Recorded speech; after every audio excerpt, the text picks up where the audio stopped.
Hello, I'm Guna Mathivanan, Current Affairs faculty from Officers IAS Academy. In this video, we will be discussing our 7th Current Affairs hit list topic, that is Nutrient Based Subsidy. Friends, crops to grow, they need right amount of nutrients, particularly nutrients like nitrogen, phosphorus, potassium. All these should be given in right proportion. Nitrogen is very important for plant growth and development. Phosphorus is very important for root growth. Potassium is very important for photosynthesis.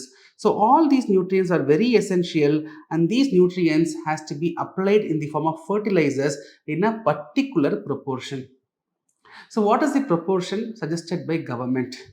The suggested proportion is 4 is to 2 is to 1. But in reality, what is the national average of these application of nutrients? That comes around 6.1 is to 2.5 is to 1. And if you particularly take Punjab, they are applying almost 31.4 is to 8 is to 1 ratio. So we are able to observe that this nitrogen based fertilizer, that is applied in excess.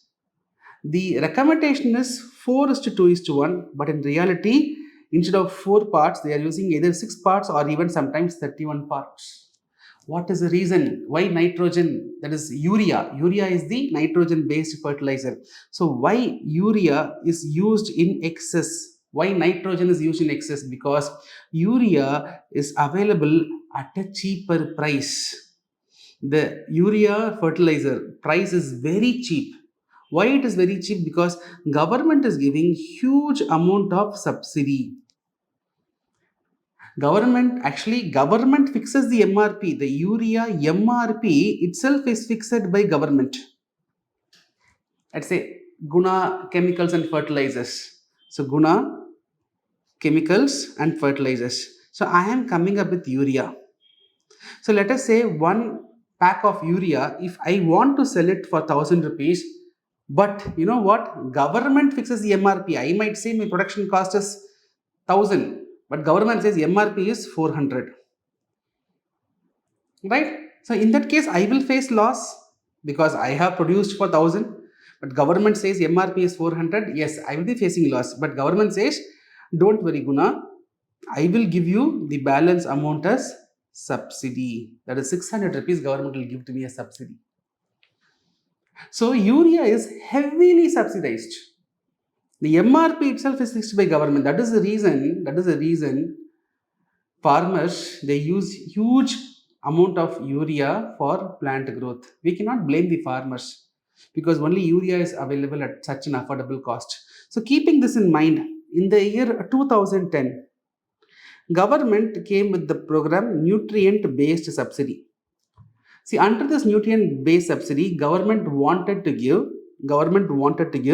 subsidy for other fertilizers, apart from urea, apart from nitrogen based fertilizer.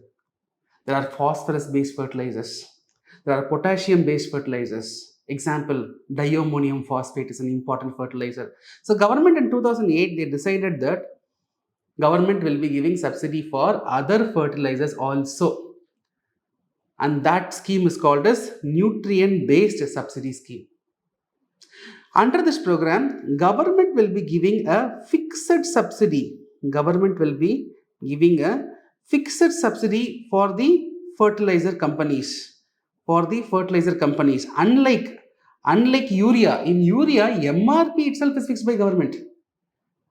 But under this NBS scheme, a fixed amount of subsidy will be given to the other fertilizer producing companies, and they will fix their own MRP. Government will not fix. Only for urea, government will fix. For other fertilizers, government will give a fixed subsidy for the companies, and they will be fixing the MRP price. Right? For subsidy alone, government is spending huge amount of money. Of all the subsidies, the second largest subsidy given by the government is fertilizer subsidy. Right? So I hope you got some idea on this topic. Can you give in the comment section what is the consequence of application of more fertilizers? When you apply more fertilizers, what will be the consequence? Just one consequence I would say. When you apply more fertilizers, this excess fertilizers can create soil erosion, can affect the soil fertility. These excess amount of fertilizer when we apply, that mixes with the water, percolates deep into the soil, which can affect the groundwater also. It can cause water pollution also, right? So like this, there are many other consequences. So in the comment section, you please give what are the other consequences of excess use of fertilizer, and tell me what is your opinion of giving subsidy for fertilizers, right? So here I have given the slides regarding this topic. You can pause the video, take a screenshot, or you can make precise notes out of it. I have given about the ratio, how it is used, right? So this NBS scheme is implemented by Ministry of Chemicals and Fertilizers, under which we have Department of Fertilizer. They are implementing this, right? So please go through the slides. Why it was in news? The nutrient based subsidy scheme, I mean, the subsidy was revised, right? The subsidy given to the private companies, that was revised. That's why it was in news. That may not be significant, but this fertilizer, urea, NBS is a very important topic. So please make a note. So based on our discussion, I have given a multiple choice question. Find out the right answer and give it in the comment section. Right? I hope the video was useful. So see you in next video. Till then, bye. Take care.